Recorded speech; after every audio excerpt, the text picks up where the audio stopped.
You ask Tiger to solve. This deals with linear equations with one unknown. The final result is x equals 5. Let's solve it step by step.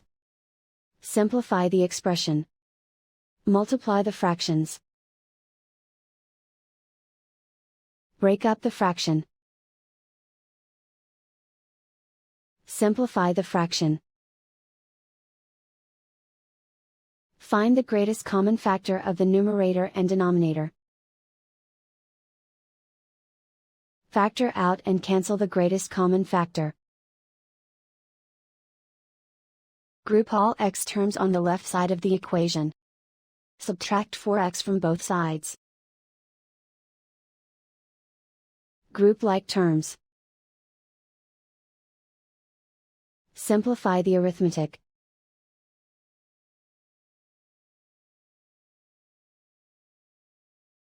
Group all constants on the right side of the equation. Subtract 5 from both sides.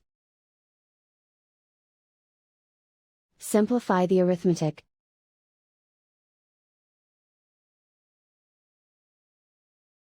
Convert the x into a positive number. Multiply both sides by -1. Remove the ones. Simplify the arithmetic.